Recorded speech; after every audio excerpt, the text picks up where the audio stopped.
Welcome to the Sportscast, December 20th, 2018. If you haven't yet, please subscribe and hit the notification buttons in all our channels, YouTube, Periscope, and iTunes. And if you're listening on iTunes, please leave a rating and a review. It will help us out tremendously. I appreciate it.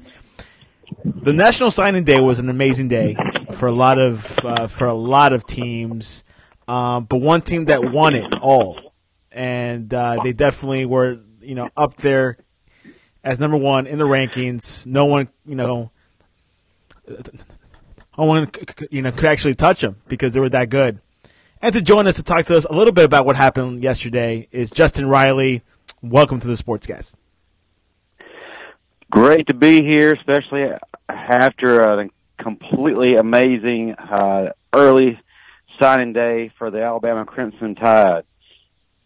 Yes, and I think your top signing was Trey Sanders, and also 2L's little brother, Talia, I believe is his name. And obviously you guys got 4 stars, a lot of 4-star players. What are your thoughts about this year's recruitment class? Pretty exciting recruiting class. This has probably turned out to be, as hard as it believes, Alabama's best recruiting class to date. Alabama's had some pretty serious number one classes over the years, but from all reports, this definitely tops them all. Pretty exciting stuff yesterday, like you said, man. I guess the crowning achievement is Trey Sanders from IMG Academy, just an absolute stud running back, the top running back in the country. He chose us over some solid competition, and Georgia being one of those. So that was pretty huge for us to grab and to bring into the fold as we continue to be the continuous running back U. I think that we will do well with him in our backfield, especially as we expect, of course, Damian Harris to depart. Likely Josh Jacobs will be departing to the NFL as he is being graded high in this year's upcoming draft. So he will definitely add to an already stacked backfield with Najee and Brian Robinson for next season. Another thing of note, Alabama did a great job beefing up the offensive line with the star of the lineman class being Evan Neal. The 6'8", 391-pound offensive tackle who chose us over the Florida Gators, Georgia Bulldogs, and your Miami Hurricanes. That's just a mountain of a man. I mean, can you think about that? 6'8", 391 pounds, man. That's a Buick. As well as Bear Bryant descendant Paul Tyson at quarterback too, out of Hewitt-Trussville. This is going to be a pretty interesting thing to watch as we sign two of the top quarterbacks and going into this year's class, just to see how that's going to play out as far as playing time and all that good stuff. But other things I was really, really impressed with is we're able to flip highly coveted safety Jordan Battle from Ohio State. Ohio State kind of had some blows yesterday that have hurt their recruiting class, which before yesterday was shaping up to be pretty impressive, but they had some decommits to us and as well as Georgia, I believe, that really hurt them. One thing that was disappointed in as we lost Nakobe Dean, the number one linebacker of this year's class. He went over to Georgia. However, we did manage to pick up Shane Lee, a stud linebacker out of St. Francis Academy in Baltimore. This dude is 6 foot even, 243 pounds. Man, that's a senior. That's a kid. Kids aren't supposed to be 243 pounds. And if you hadn't seen this guy, just think about The Rock, but younger. Yeah, he's that big. We also were able to get linebacker Christian Harris right out of Baton Rouge, able to take that away from Coach O. So pretty big pickups there. And a defensive end, pretty excited to get Antonio Alfano right out of New Jersey. We seem to be having a lot of success here as of late, nabbing some recruits from up north. But the thing I'm most excited about, and a lot of Alabama fans are most excited about, no, not Trey Sanders, but picking up the number one kicker, Will Richard. This guy hasn't proven anything yet, but definitely gives us hope because we have had woeful kicking games over the past several seasons. So maybe this will be the turn that we have been looking for. But overall, pretty excited about this year's class. The people that I know to hear early, but yeah, I thought we did pretty good. Yeah, Alabama's class sits at 23 signings with 3 additional unsigned commitments, not including Sanders. There was a talk on ESPN this morning about will there be a quarterback competition next year with the new recruits. What do you think? Well, I definitely think so because a lot of these guys are going to be able to contribute early for positions. We got some guys departing for the NFL, especially at safety. Deontay Thompson will more than likely be going to the NFL. He will probably be a first-round pick. And there really is no solid set starters for next year other than probably Patrick Surtain, Jr. Shaheem Carter will be coming back next year. But he will be competing for that position with these new guys. So I think it's going to be an open, great competition to watch. There's a star-studded cast that's going to be coming in as freshmen. So it's going to be interesting to watch just how good they are, how much they'll develop, how quickly they will develop, and how soon they'll be able to contribute. Yeah, it's something that I think Alabama has won the recruiting race ever since Nick Saban has been around. What do you think about that one player that flipped back to Michigan? His name is Daxton Hill. He was first committed to Michigan, then flipped to Alabama, then he flipped back to Michigan. What were your thoughts about that loss? Let him go. I'm perfectly okay with that. We were able to get one of the top cornerbacks in Jeffrey Carter, stole him right from under Texas A&M. So where one misses out, another one steps in. I'm not too terribly concerned about it. God bless him. Let him do what he's got to do. I mean, if he wants to be on a team that competes for second place in the Big Ten every year instead of winning titles, let him do it. Yeah, it happens. A lot of flips, but also Alabama got some flips from other players that were committed with other teams, and they got them. That's something that Alabama has, that strength. Hey, like you were saying, if you want to win a championship, you have a good chance to do it in Alabama. Absolutely, and that's always going to be the biggest selling point for these kids who are prospects coming in, is that year after year Alabama is competing for the SEC championship, but they're also competing year after year for the college football playoffs and for a national title.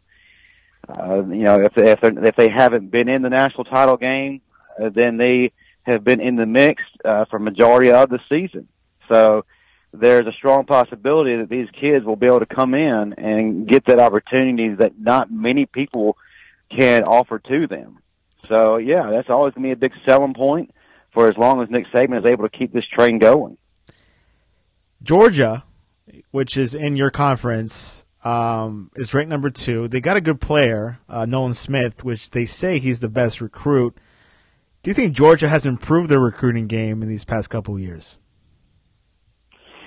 Absolutely, man. There's been a complete about-face ever since the coaching change, doing some great things, and were able to do it pretty quickly. You could see a dramatic turnaround last year. I believe they signed the best class, if I'm not mistaken, and their players have just gotten progressively better each year. And Georgia looks to be the team to beat for the future, and they are competing with Alabama as one of the top teams in the country, as well as the SEC. So they're able to get those recruits in, and those big-time recruits. And it looks like Georgia's going to have staying power. Just the question is, will Georgia be able to make that jump, that next level, and getting that national championship? Yeah, that's always that big question. But I think Georgia's definitely making a great recruiting class going. What do you think? What do you think about Justin Fields requesting a transfer? Man, he is following the ever-increasing trend of young quarterbacks not willing to wait their turn and develop and get it and earn their spot. He's just another name in the endless list of take my toys and go home quarterbacks. It's just been amazing to see this trend, and I believe there's an amazing stat. I forgot when the trend actually started. The past several seasons, the top recruited quarterback has transferred out of the school they initially signed with. So it's kind of a disturbing trend. You know, it just amazes me how no one wants to wait anymore. No one wants to develop and grow and earn that spot. This like, give it to me now or I'm out. Certainly players like Jalen Hurts are a rarity in college football these days. It's absolutely absurd. And, you know, and it's really unfair to teams and coaches who are trying to build something special at their respective schools, not be able to rely on the people that they're going after. They can't successfully build a team or plan to build a team because they don't know if their recruit, especially at quarterback, is going to be there the next season just because something doesn't quite go their way. I think these are spoiled babies who are part of the entitlement generation, and they just need to shut up, quit whining, and, you know, earn your stripes. Yeah, there is rumors that he might go to Ohio State. Yeah, they, from what all reports are saying, are the leading candidate in this. It had been mentioned earlier that he might possibly go to Oklahoma. Oklahoma just got a top quarterback out of this year's recruiting class.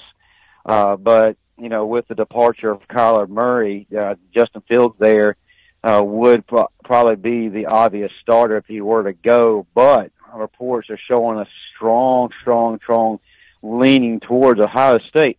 Also, too, there's been some mention of Penn State in the mix. If those of you who don't know, before he flipped to Georgia, he actually was possibly going to Penn State. So that might play a factor in the carousel here that is Justin Fields and his teams.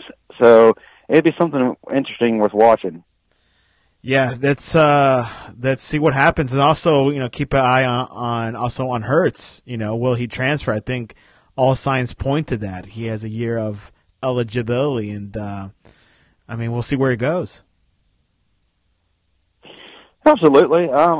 Again, as an Alabama fan, and I think I can speak for a majority of Alabama fans, we understand that he will be leaving us and possibly going to another school, maybe even a rival school or another SEC school.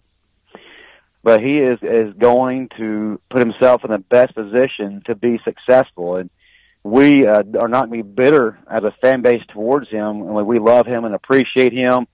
And he is going to be forever known as a legend in Alabama football history. So however he chooses to better himself, whether it be going to another team for his remaining year of eligibility or possibly going to the NFL, we're going to be happy for him. We'll be cheering for him. And it'd just be interesting to see how his story plays out. I think that he'll probably test the waters of the NFL, and after talking to experts, see how he's going to be graded and where he may fall.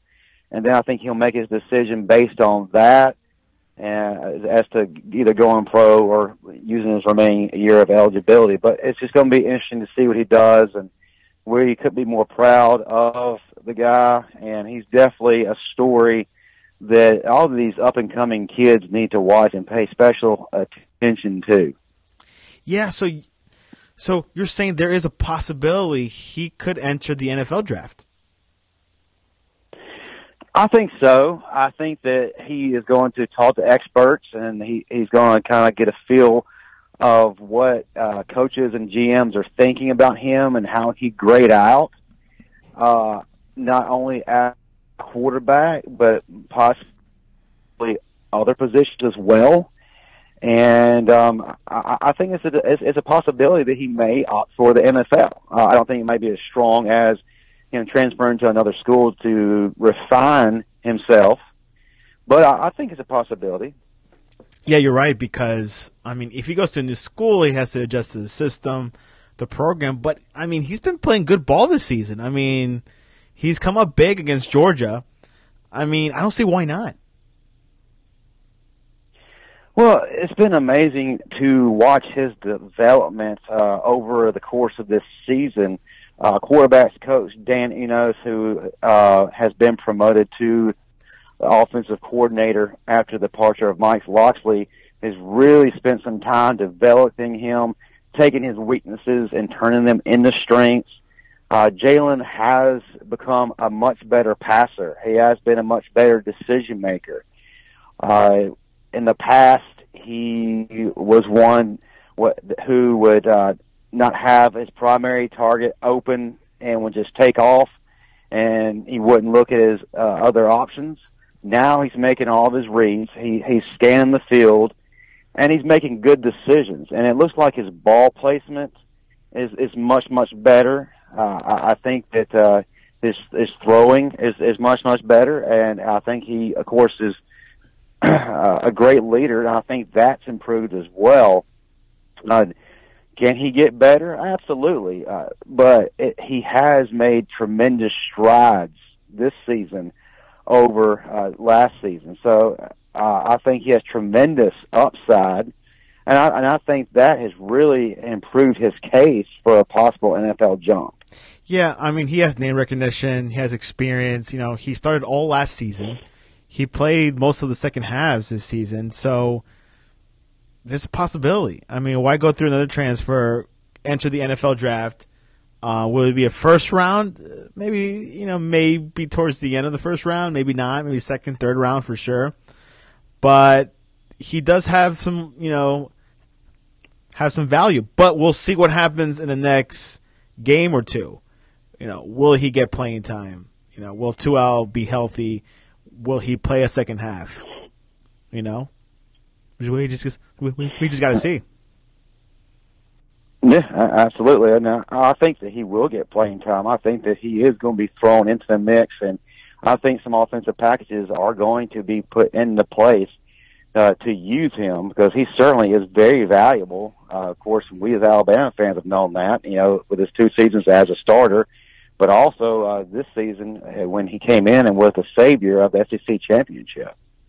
Exactly. Speaking about the playoffs, do you believe the expansion should be expanded to 6 or 8 teams? I think eventually you will absolutely have to, because there's going to be some situations that come up that are going to cause great debate and great scrutiny and controversy as far as certain teams not getting in. I think you're going to have to expand that. I mean, there was a much argument going into that because you've got teams like Washington State, up until their blunder against Washington, we're looking at a possible one-loss season, and who may have possibly won their conference but would not have got as much as a sniff to get into for a playoff spot. Then you have Ohio State, who have one loss, albeit a very bad loss. They won their conference. They didn't get in. There are going to be some Power 5 conferences. They're going to have a champion, perhaps more than one conference, and they're not going to get in. There's going to be strong arguments for, well, you've got these teams who are winning their conferences with no losses or one loss, mainly the one-loss teams, and they won't get in. So, yeah, you're going to have to expand the field. If they do expand, if they expand to 8, do you think the regular season should be adjusted, maybe cut a game? it takes such a toll on these players' bodies. You know, the season's already long as it is. You know, they're playing 12, 13 games. Then they have postseason for some of these people where they have 2 extra games. So I think you'll have to cut something somewhere. Perhaps one of those little cupcake weeks, just so that the season can be shortened a little bit, and just allow the players I guess less wear and tear on their bodies. Yeah, which is the thing with football compared to basketball. Football has more wear and tear on the body. You can only play so much. You know, obviously that's why football is only no more than 6 months, because it's just one of those things where in basketball you're able to last longer and play, like the 64 team bracket. So. Well, the thing with basketball as opposed to football is the probability for serious contact is very low. Well, yes, they do take bumps and bruises in basketball, but not to the degree of football. The physicality level is so much greater in football. So, yeah, there is a big difference. That's why you can't play as many games as a college basketball team. Josh Gordon got. He is, I don't think he's suspended, but he's leaving the team to take care of his mental issues. What are your thoughts about that, and what implicates that for the Patriots? Well, to be honest with you, I don't know why the guy wasn't put in a straitjacket a long time ago to begin with. However, the Patriots, they gave him a chance. They're the team that's always going to give that woeful wanderer player who can't quite get right another chance to rejuvenate and possibly save their career. So, they try to bring him into the fold and I guess be his NFL rehab to possibly get him back on track. But we're unable to do it because now he claims that, he doesn't have it together again. Not that he ever had it together to begin with. And, he's leaving. And the thing is, I believe him stepping away violates part of some agreement he had to be reinstated. So he is possibly facing a ban or suspension from the NFL if he does indeed choose to do this. And how does this hurt the Patriots? To be honest with you, he wasn't contributing that significantly. So I don't feel like it's going to be an issue for them at all. Rick Pitino is back in coaching. He's doing. He's be coaching in a team in the Euro League, and he's back. What are your thoughts about that? Well, I think that you are eventually going to see him return at some point. I think that everybody deserves a second chance. Yeah, certainly he was involved in some pretty legitly bad things, but I think he's got a chance to possibly redeem himself. Interesting that he's using the route of a European league, but hey, it's a chance, it's an opportunity. And I think if he's able to be successful over there, he more than likely won't be there very long.